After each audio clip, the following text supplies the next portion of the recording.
well. But I just loved when they walked up. Like you said, you see them out there. They're going back and forth with the meditation, the frogs, the walking, all of that. Just all that interaction was great. But when Ahsoka gives Luke the gift that the Mandalorian brought, Right. and you can see the look in his face, like this isn't good. You know what I Yeah. mean? This isn't what I wanted. I wanted, and this one I think was a little bit of the how would I put this? The downfall of the Jedi that I seen in Luke in this episode. Okay. I didn't want him to come here. I didn't want him to give him this gift. So now he's making Luke make the choice. Not Luke, I'm sorry, making Grogu make the choice. Right.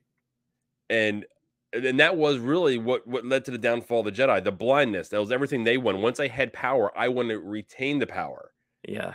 Yeah. And then you see that I seen it in Luke when he said when that moment. I'm like, oh, okay, maybe I don't know if anyone else got that. It was just something that I kind A of feeling that you got too. Yeah, well, yeah there's a lot of mixed feelings here because we know how things work out. I mean, we're watching a prequel to the sequels, basically. We yeah know how Luke ends up and his thoughts of the Force. Like he ends up hating the Force by the Last Jedi. yeah And so yeah, for him to be eventually, we're going to see the progression. I think maybe of what that looks like, but just in the same way we're going to see this temple, this academy end up in flames. Yeah, there are it's very strange because it's like we know how this ends up.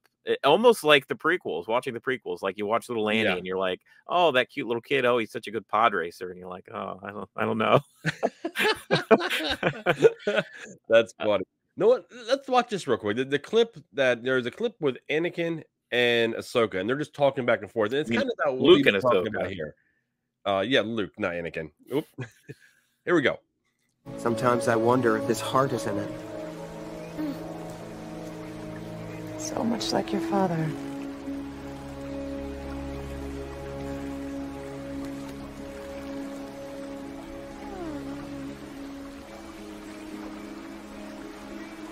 What should I do about him?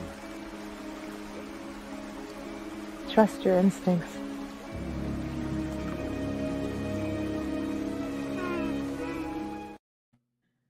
A couple things I want to mention before you discuss Luke.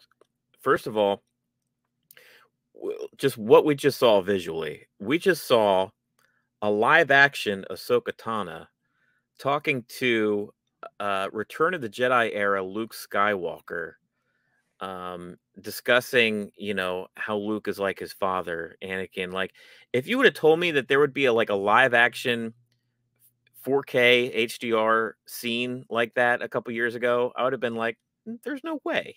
Yeah, What are you they talking could have put about? that off. Yeah, But here we are. This is the Star Wars world that we live in right now. We're getting scenes like this where we actually see a conversation, an interaction between Ahsoka Tano, played by Rosaria Dawson, who and was a a very Padawan of Anakin?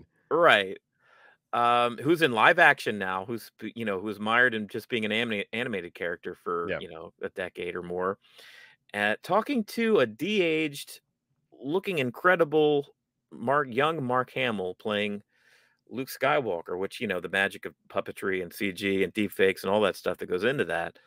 But I just wanted to marvel for a second at just like the fact that we just actually watched that with our own yeah, eyes. yeah. Seeing those two on the screen at the same time was one of those moments for a lot of people. Like, hold on, I Yeah. never thought this would ever be possible. A lot of people questioned if Ahsoka needed to even be in the episode, but really, the scene with those two together, Yeah. that really that is hearkening just to Star Wars guys. That's all that is. That's Right. connecting so much stuff. That's connecting animated stuff, father, son. There's so many like threads that are be connected there, which is it's The fun to only thing say. that I regret, and hopefully they actually maybe flash back and revisit this during the Ahsoka show, I regret not seeing the first time that these two meet.